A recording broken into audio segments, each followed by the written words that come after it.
Hey, what's up, everybody? BDL44 coming at you with another video. All right, so the score was 101-73. The Lakers got the victory at home against the Phoenix Suns.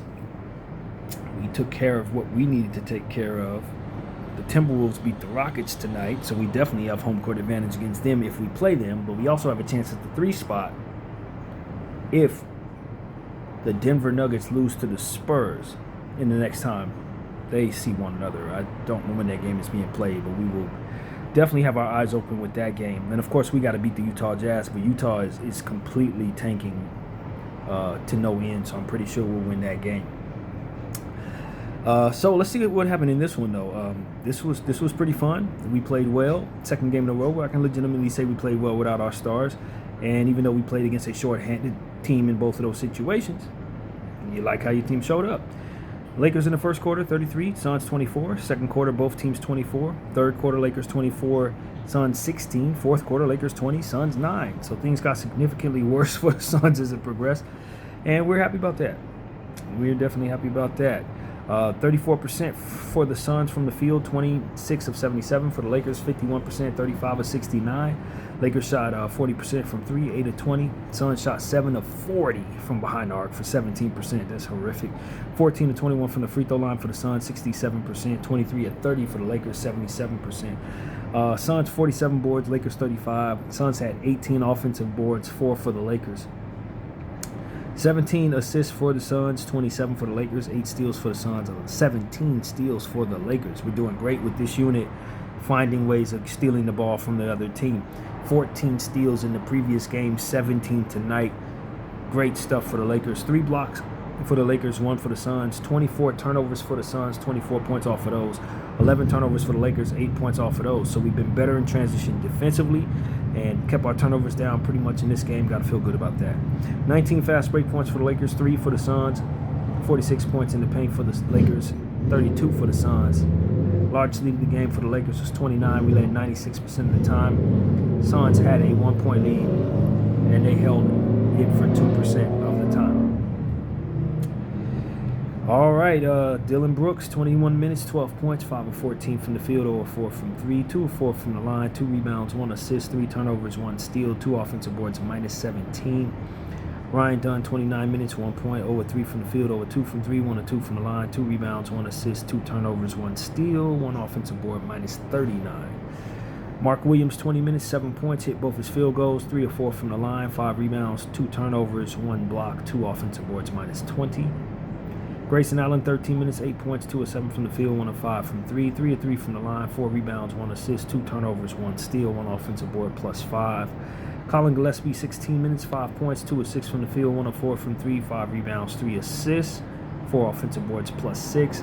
And Royce O'Neal, 22 minutes, 11 points, 4 of 10 from the field, 2 of 7 from 3, 1 of 2 from the line, 7 rebounds, 3 assists, 3 steals, 1 turnover, 1 offensive board, 0 and a plus minus. Iguodala, 21 minutes, 8 points, 3 of 4 from the field, 2 of 4 from the free throw line, 10 rebounds, 2 assists, 2 turnovers, 3 offensive boards, plus 3. Huntley, 4 minutes, missed his only field goal, 1 rebound, and it was an offensive board, minus 4. Bashir Fleming, 24 minutes, 3 points, 1 of 6 from both the 3 and field, 3 rebounds, 2 assists, 5 turnovers, 1 offensive rebound, minus 9. Malawach, 8 minutes, 4 points, 2 of 3 from the field, 3 rebounds, 1 offensive board, minus 8. Coffee, 21 minutes, 7 points, 3 of 6 from the field, 1 of 2 from the 3, 2 boards, 1 turnover, 1 steal, minus 11. Bouye, 27 minutes, 4 points, 1 of 7 from the field, 0 of 2 from 3, hit both his free throws, 2 boards, 3 assists, 4 turnovers, 1 offensive board, minus 33. And Brea, 14 minutes, 3 points, 1 of 8 from the field, 1 of 7 from 3. 1 rebound, 1 assist, 2 turnovers, 1 steal, minus 13. So, Suns played a lot of people tonight, and they all missed a lot of shots. All right, LeBron James, 32 minutes, 28 points, 10 of 16 from the field, 2 of 2 from 3, 6 of 9 from the line, 6 boards, 12 assists, 4 steals, 2 turnovers, plus 27. The King gets the game ball once again. He was absolutely awesome for the second game in a row. 12 assists, only 2 turnovers, 4 steals, 28 points. He had an efficient night, didn't miss any threes. Just very, very awesome stuff from the King. Led the squad and gets the game ball. Rui Hachimura, 31 minutes, 13 points, 4 of 8 from the field, 2 of 3 from 3, 3 of 4 from the line, 2 rebounds, 3 assists, 2 turnovers, plus 28. Jake LaRavia, 31 minutes, 2 points, made his only field goal, 3 rebounds, 1 assist, 1 turnover, 2 steals, plus 11. DeAndre Ayton, 30 minutes, 10 points, 4 of 8 from the field, 2 of 2 from the line, 5 boards, 1 assist, 1 block, 2 offensive boards, plus 19. Luke Kennard, awesome game, 28 minutes, 19 points, 6 of 12 from the field, 2 of 4 from 3, hit all 5 of his free throws. He had 1 board, 3 assists, 1 turnover, 3 steals, plus 14 for Luke Kennard. Is his price going up? He's kind of had to take on a bigger role since our guards are out, and now I'm wondering how likely it is we're able to keep him, because we might have just played him in a way that kind of allows for him more leverage to demand a little more money than what he was expecting. This is interesting because we're leaning on him, he's delivering, and I could see him asking for money. I could see him asking for money, y'all.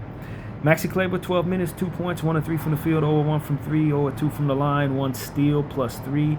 Vando, 19 minutes, 6 points, 3 of 6 from the field, 0 of 2 from 3, 7 rebounds, 1 assist, 1 steal, 1 offensive board, plus 6. Timmy, 6 minutes, 2 points, 1 of 2 from the field, 1 rebound, plus 6. Dalton, this was Dalton's best game. He only played 4 minutes, but he utilized his minutes very well. I thought he was extremely sharp. This is one of the best games I've seen Dalton play. And it was only 4 minutes. But he did everything right. 5 points, 1 of 1 from the field, 1 of 1 from 3, 2 of 2 from the line, 1 rebound, 1 block, plus 4. I mean, it's the quintessential way you want to see players utilize short minutes. This is what we were saying about Kobe Buffkin. He was not any good at this. Coming in short amount of time and helping the team and everything that he did be precise and within the flow of the game. Dalton Knecht played about as well as I've ever seen him play. This was a game that I would show him to say, okay, if you can do this, when you get a little bit of time, you'll start getting more time. Best way to handle it, the way Dalton did tonight. Adu Thero, 2 minutes, 1 steal, plus 3. Why did he only have 2 minutes, coach? I don't know. Marcus Smart, welcome back. 18 minutes, 6 points, 2 of 5 from the field, over 2 from 3, 2 of 2 from the free throw line, 5 rebounds, 7 assists, 2 turnovers, 2 steals, 1 block, plus 5. He looked good out there. He looked sharp, man. It was good to see him back out there. Nick Smith, 13 minutes, 4 points, 1 of 5 from the field, 0 of 3 from 3, hit both his free throws, 2 rebounds, 1 turnover, 1 offensive board, plus 6. Bonnie James, 13 minutes, 3 points, 1 of 2 from both the 3 and field, 2 rebounds, 2 turnovers, 1 steal, plus 5. And Chris Magnon, 2 minutes, 1 point, 1 of 2 from the free throw line, 1 steal, plus 3. So that's how that went, man. Lakers, led by LeBron and Luke Kennard, took care of business. Saw a lot of different bodies out there tonight. Took care of the basketball. Shot pretty decent, pretty well. And really stole the ball a lot, man. A lot of steals for our unit. We got to appreciate what we look like defensively without our stars. We're an improved basketball team.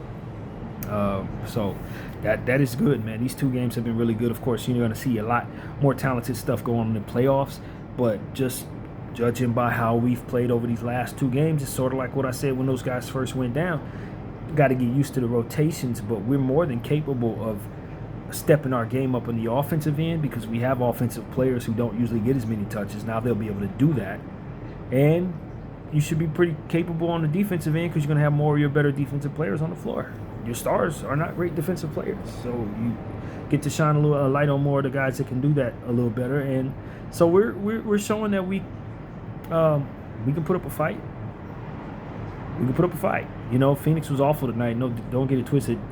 They shot about as poorly as any of our opponents all season. And they were missing a lot of people too. But you want to see the Lakers play well against who's in front of them. You want to see them play at a high level and look cohesive. And we've looked like that over the last 2 games. So that's really what it's about, man. I'm very pleased with this team for these last 2 games. We've really looked good. We have. Doesn't mean that we can beat a good team, but it does mean that we can put up a fight, and that's ultimately what I expect for us to do. So let's look at the standings. We're almost at the finish line, man. There's only 1 game left. It's us against Utah on Sunday. And I think that game's at 4:30. I think that's how that worked out. Check in a minute. But let's go over the standings while they're in front of me. OKC first place, locked up, 64-17. Second place, San Antonio, 62-19. Third place, Denver, 53-28. Fourth place, Lakers, 52-29. Fifth place, Houston, 51-30. Sixth place, Minnesota, 48-33. Seventh place, Phoenix, 44-37. Eighth place, Portland, 41-40. Ninth place, Clippers, 41-40. 10th place, Golden State, 37-44. So let's see, what time does that game start? 5:30. 5:30 Pacific, 8:30 Eastern. This game is here in Los Angeles against the Utah Jazz, and we don't even have to take a flight anywhere because we will have home court advantage against either the Rockets or the Minnesota Timberwolves, one or the other. Well, we definitely get home court because Minnesota took care of the Rockets tonight. 136-132 was the score. I want to thank Ant-Man and Rudy and all those folks out there, Juju, for taking care of business tonight. That was extremely important for us, man. We needed y'all to win that game, and y'all did. So shout out to the Timberwolves for coming through. And yeah, that's really what it is. That's what it is. We got home court, man. We don't have to worry about that whether we beat the Jazz or not. We got home court because we won the tiebreaker. See how important winning season series are?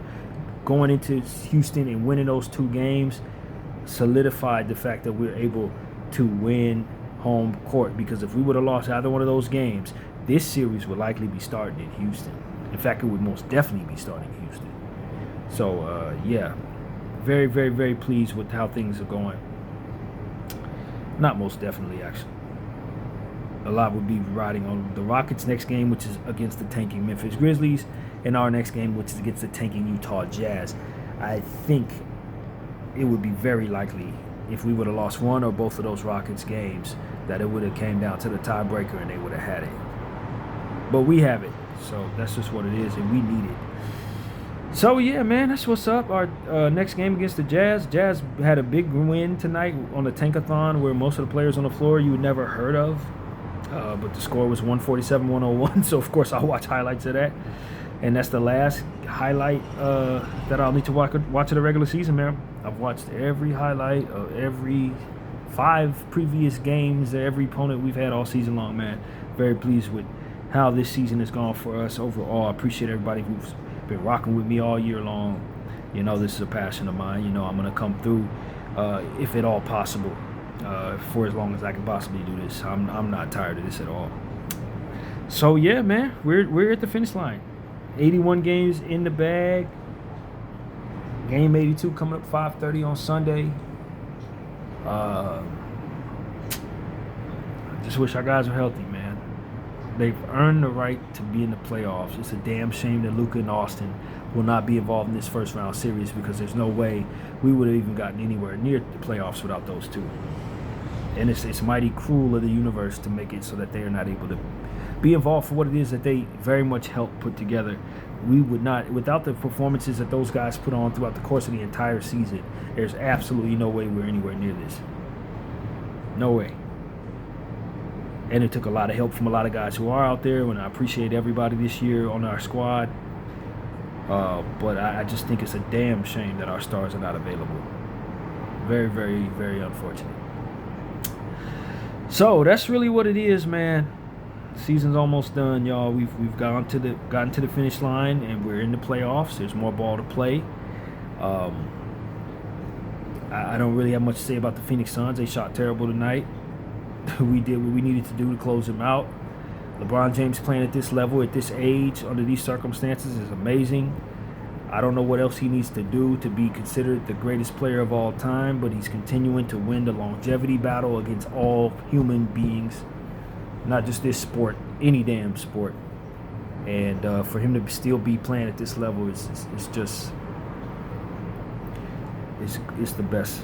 It's the best there is. That's really what it comes down to, man. So I'm not really sure what he has to do to be the GOAT. But at this point, for him to be playing at this level, at this stage of the game, at year 23, at 41 years of age, and he's putting up the numbers that we saw him do tonight, I mean, my goodness, man. At some point in time, we got to say, yo, there's something to be said for longevity. He may not have a perfect record in the finals, But he's been to more finals than that guy. He scored more points than him. He got more of this, more of that, more everything. He's played more games than anybody else, scored more points than anybody else. And when you would think it's time for him to retire, he's still playing at a level that's better than anybody else, pretty much. I mean, it's just not. It's starting to become a conversation of the longevity factor. He's doing this for too long at too high of a level. And I'm speaking like this because we're near the end of year 23, and I'm very certain that he has more in the tank. I'm very certain that he's going to be our leading scorer in the playoffs for this first round. He's going to be the guy we lean on to give us the most. He's done the most. And so, you know, it's getting to a point where it's like, all right, LeBron is a different specimen, y'all. He's a different specimen. Michael was not able to do anything like this. Michael played his career, a reasonable career, retired, fantastic career. LeBron is almost playing 2 careers at this point. It's getting to a point where a lot of great players retired after year 13. This man's in year 23, and he's still playing at an all-star level. It's getting harder and harder. And I don't know if other people feel this way, but it's getting harder and harder to look Michael Jordan in the eye and say you're the greatest player of all time. It's getting harder and harder because this dude is continuing to do this, man. And for me, I've been watching him on my team for the last 8 years. And so I've had a closer look at him than I was able to see Mike. And he's still going. That's the thing. He's still going, bro. He's not actually slowing down. So, I don't know. He's close. He's closing the gap for me in regards to the conversation. He really is closing the gap. And so that's where I'll leave this video, man. My name is BDO44. I thank y'all for watching. I'm out.